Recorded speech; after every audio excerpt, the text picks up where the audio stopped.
lot about like. Yeah, Bruce was great.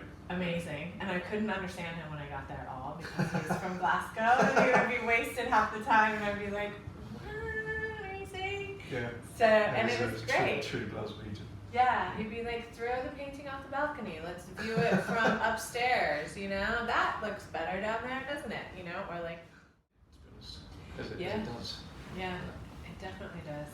Yeah. I find that there's these like phases of like, you know, making a lot of work and then showing a lot of work, selling a lot of work, and all three of those don't really fit together all at the same time sometimes.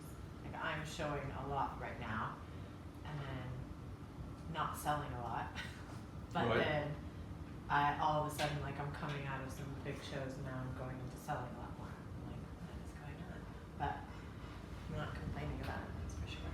Yeah, and that sort of makes sense. And if you think, I mean, I guess if you think about the kind of ripples that are made after showing. Yeah. You know, yeah, and the time that also takes to come into effect. Yeah. You know, and then it sort of makes sense, doesn't it? That the selling part of it should happen come after. And I think yeah. there's always that inclination, isn't there, to think that you're going to show and you're going to sell immediately during your show, which is great, obviously. But it doesn't always work like that. Yeah. No. Yeah. It's like at the Slade, I think my year was focused on after getting a gallery right away and then having like a big solo show and then having that sell out. Like that was the dream or something. But I never really thought it was going to work like that. I always thought it would be a bit more time, like take time, you know, to like figure out what you were doing and what you just went through and how you were processing that. Because it's like a big. When did you graduate? So I left the Slade in 2003. Okay, it's right. quite a long time ago. Yeah, so way before me. And you were, remind me when you were? 2010. Okay, so 7 years there. Yeah. And were you there doing an MFA or an MA? Yeah. Yeah. Mm-hmm. Okay. Yeah. Yeah. You were MFA. I wasn't. I was BA. Oh right. Yeah. Right, got it. So that was different. Yeah, I mean it's funny thinking about it because I've got there's a bunch of people that I know that are similar age to me, similar, you know, the class of 2003, class of 2004. Yeah. You know, some, as I did, kind of left and then went on a tangent. Right. You know, which I did for quite a long time. Doing what? I was just more, I wasn't more passionate about, but I was definitely more involved with music and the sort of association that I kind of gained through that basically. So I kind of wanted to put more energy into music and promoting. After 4 years of art school. And working in the music industry. That's what the Slade did to me. No, I joke. I mean, it was odd because I mean, I just, to be perfectly honest, I just didn't really know. What I was meant to be doing. Yeah. After the 4 years, you know, Yeah. and it's if I was to go back into that environment now, obviously I'd approach it in a completely different way, and you know, with life experience and you know, a whole big dose of maturity, you know. Yeah. But I honestly didn't have a clue what I was meant to. When you were? I was, I was 23 basically. Yeah. I was, just 23. Yeah. So it's still. So typical undergraduate. Yeah, typical undergraduate, you know. Yeah, but that's. And then I did I worked in sort of youth arts education. Yeah. Sort of on and off for 2 or 3 years, but then I was kind of I was running events and doing music promotions and DJing and all that kind of thing. So to be perfectly honest, I was just kind of discovering sort of London, you know, as a city. It's kind of felt in hindsight as a big, as one big long sort of, I need to get inspiration journey, if that makes sense. Yeah. And then I sort of, just around 2009, 2010,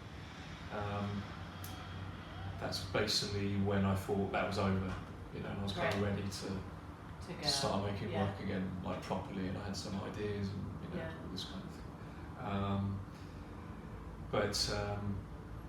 But no, sort of circling back. I mean, I had I have a couple of friends of mine that have done MFAs recently. Yeah. They've had a similar sort of gap after the whole BA thing. Yeah, I did, definitely. And they've just nailed it. Yeah. They've found it.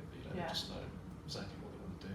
And, they've used the environment, to the best of its ability.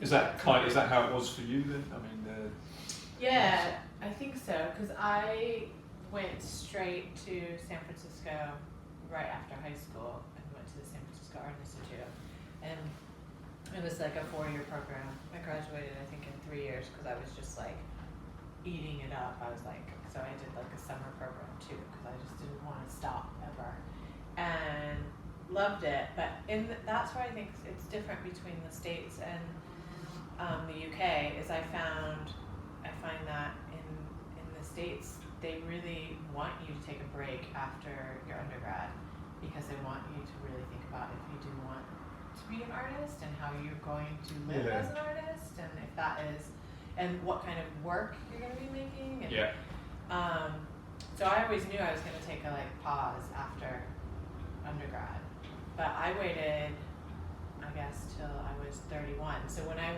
actually went to the slate, when I was ready to go to grad school, I researched all the schools in the States that I would want to go to, and just nothing really kind of grabbed me.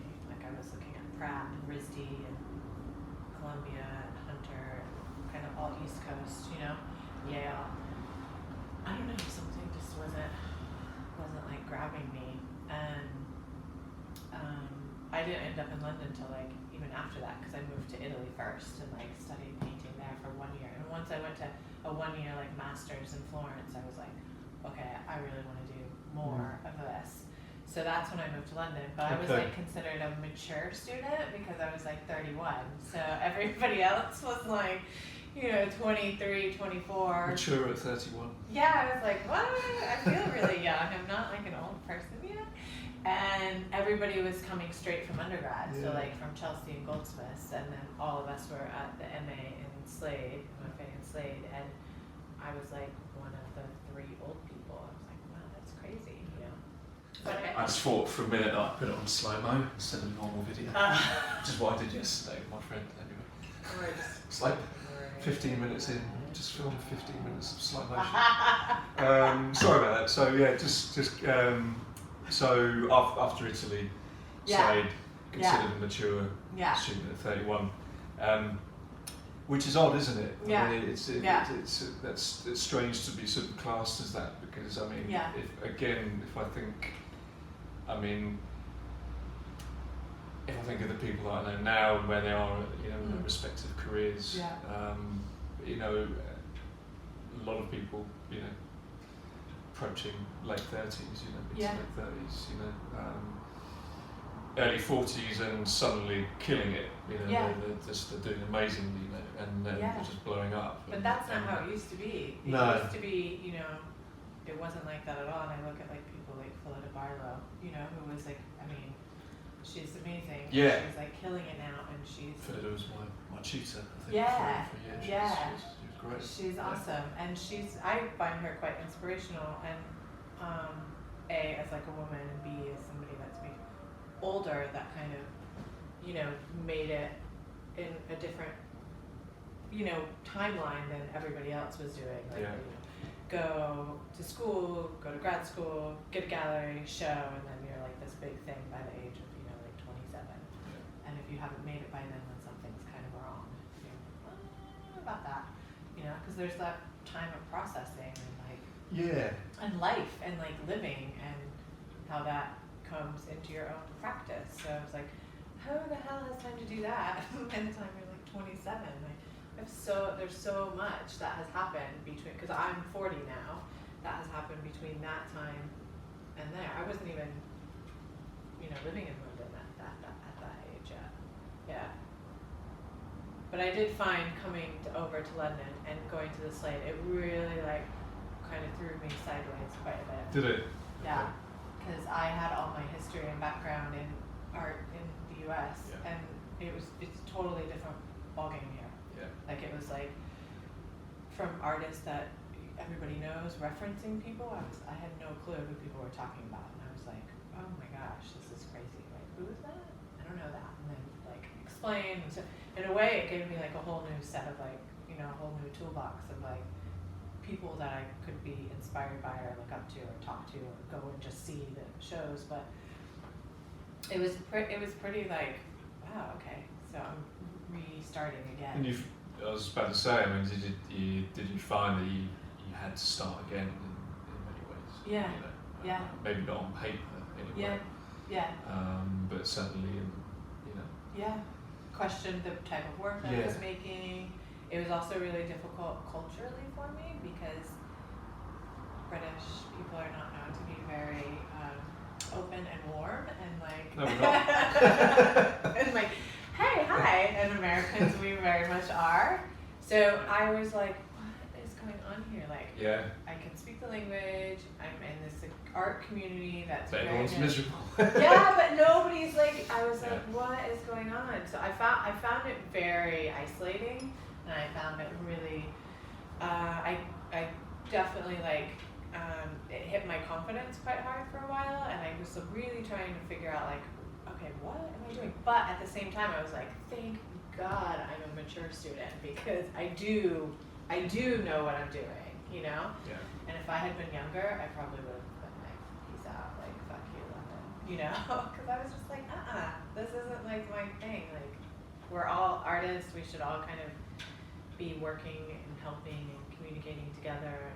And then that did happen, but it took like 6 months, which is quite a long time in a 2-year graduate program. Yeah, it is. Yeah. It is, you know, and it's odd that, isn't it? I mean, that kind of, you know, you think things are going to be the same going to, you know, I mean, at least another country or another city where you speak the same language. Yeah.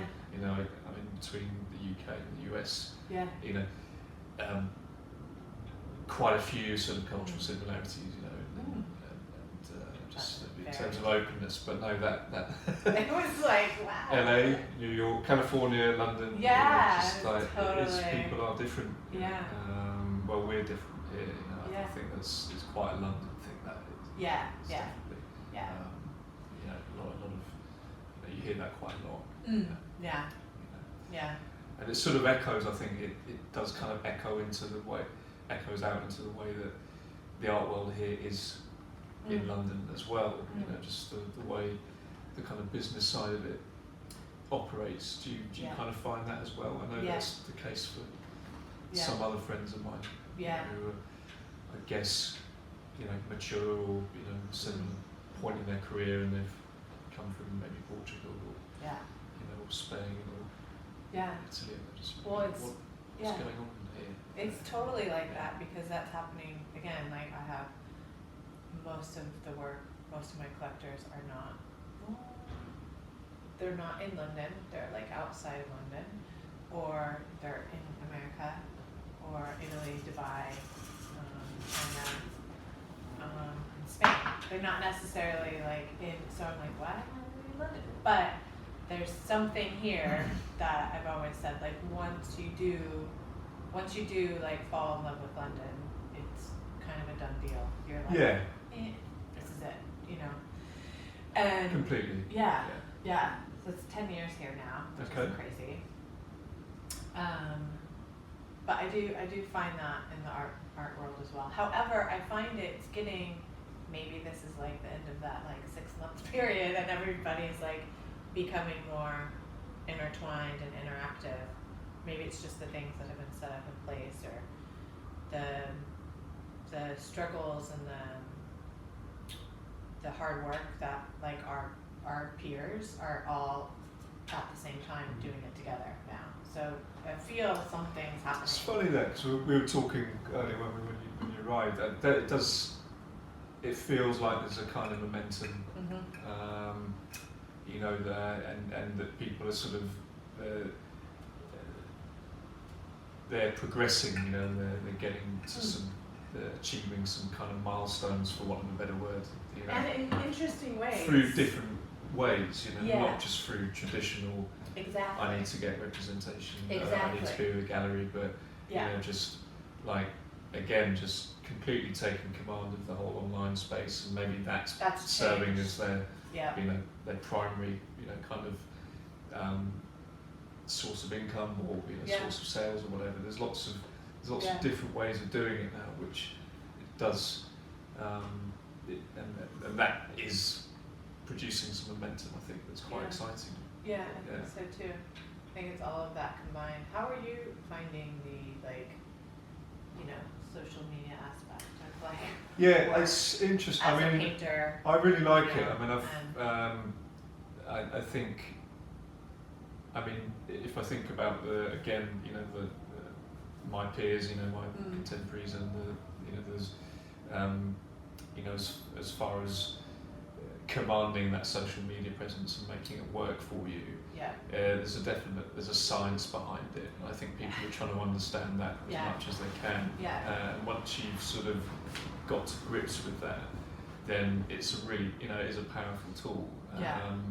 And I'm enjoying it. What I'm trying to do though is sort of retreat as much as I can from the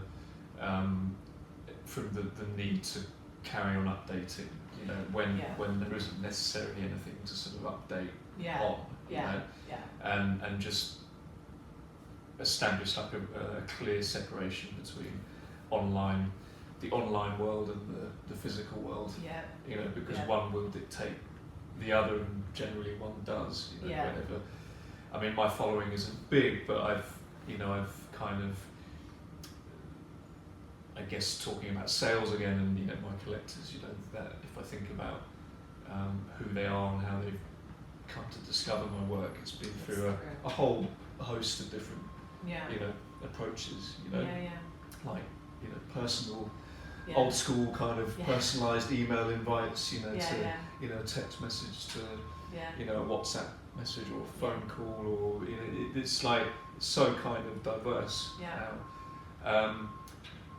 And then if I think about, friend Emanuel, who's in our collective, you know, he's got much more of a substantial sort of Instagram presence, something like 30,000 plus. You know, and there are those people like that, and I think when you get to that point, suddenly it can take on another, you know, completely different form, and it starts to kind of dictate and like work like this strange kind of, you know, machine in a way.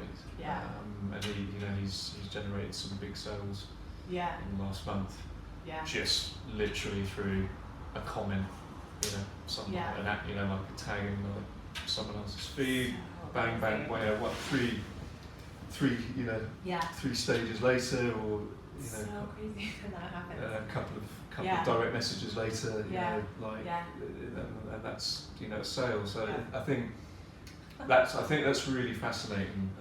It is transforming. It's transforming people's livelihoods, and you know, and kind of necessary, you know, to then to have like pauses. Yeah, exactly. You know, because you can just sort of. I think the danger is that you can get, you know, just. It's the incremental kind of checking. You know, and what's happened in the last half an hour? Oh, nothing. You know, Totally. Therefore, my work must be. You know what I mean? You know, so I think that distance is quite important. But no, as far as, you know, it is. I find it fascinating. And I think you know, there is a science to it. Almost, you know, and you must have found that through. I had a real. As well. I had a really. I'm totally on board with it now, but I had a real issue even before, like even getting like a website together. Right. Because is that kind of more of some moral? I mean, not moral. This is the wrong word. I guess it was more of like how are you able to see, you know, there's painting and there's these like, you know, I'm very traditional and I like to make my own oil paints, and I, you know, rub it in glue, and I build everything from hand, and I am very much like, that's where the painting begins. So then how is it supposed to be, you know, like documented and then then put on a computer and it's like seen through a screen, through another lens, and then all of a sudden there's this like flat image. Yeah. And so Yeah. I had a real issue with I was like, fine, I'll get a Yeah. website, I'll do a website. And it was great because it's another platform and a good learning experience, right? And it's a different Yeah. portfolio for you. But that's also my old school traditional, when computers first came out, right? And then, so then there's that. So I got used to that, and then that was really like helpful. And then it's like the huge social media thing. And I guess by that time that arrived, I was already like, yeah, whatever. But I find it really helpful, and a lot of people reach out, but I still find it amazing that people buy work, from not seeing it in person, because you and I both know there's work that you see, online or in a photograph that looks awesome, and then you see it in real life and you're like, oh my fucking god, that is horrific. Like, it's so flat, and it's even, and now with all the filters and everything, and so I'm always a little bit terrified that if somebody comes to get a piece that they've bought or wanted to buy, they're like, it's different, Luckily, knock on wood, I've never heard that yet, and it's more of the opposite case because I use a lot of like fluorescents and like very bright colors, and there's lots of texture, so it doesn't photograph that well. Right. So when you do see my work in person, it's it's better than what it looks like in photograph. And that's the way it should be, shouldn't it? If you're wanting it, obviously you want it to look better. Yeah. In the physical. Yeah. In the physical world, Yeah. Definitely. It's an odd one now. I think some work translates very, very well. Yeah. And is very, very photographic. Yeah. Because it's kind of almost graphic. I think the graphic kind of work in general does. Yeah. Definitely. Even sort of overtly kind of painterly sort of work does as well. But I know what you mean, because it's sort of there's a disparity, isn't there? Yeah. So Quite I a kind big of love and disparity hate between, it at the same time. I'm kind of like, yes. Yeah. And then I too, as well, try not to get like super like wrapped up in it and like, oh, what's this doing? I mean, when I'm in the studio, I definitely have like a very specific practice, and I don't check my phone unless I'm like. I was going to say, you got a strict kind of set of principles these days. Now I do. I'm going to take a leaf out of your book. Now I definitely Please share.